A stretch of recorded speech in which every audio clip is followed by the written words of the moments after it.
In this video, I'm going to show you how to deal with outliers in your data.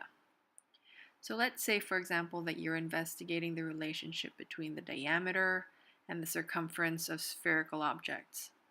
So in our data table, we should have our independent variable on the left and our dependent variable on the right.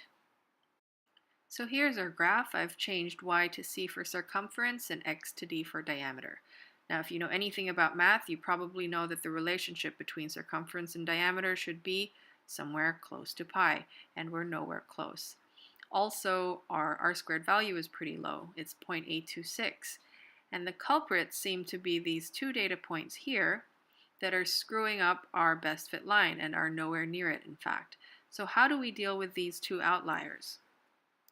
So let me just remove the equation so it's not distracting, and let's see what happens when we remove those outliers. So let's remove the first data point here. Look how much better that looks. That's with the outlier and without the outlier.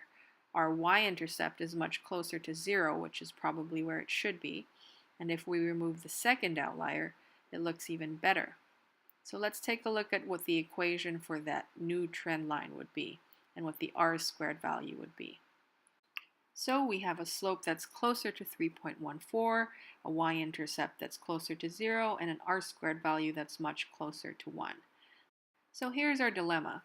As honest scientists, we can't simply delete the data points that we don't like.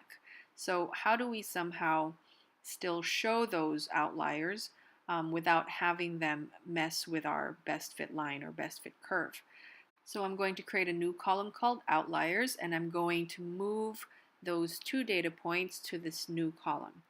And what that does is it removes it from the column with all the other data points so that they don't interfere with the best fit line. So let me move the second one over as well. Okay, there you go. But if you look at the graph though, they've disappeared again. So to make them appear on the graph, right-click on your chart area and click Select Data. You're going to add a new data series, and let's call this data series Outliers to remind ourselves. And the x values are going to be the same as all the other data points. But for the y values, I'm going to select only the column with my outliers. And then click OK.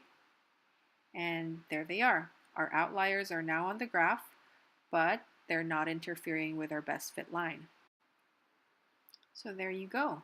That's how you deal with outliers in your data. Just move them to a new data set or a new data series. And so if we display our equation now and our r-squared value, we have pretty good results and a pretty high r-squared value.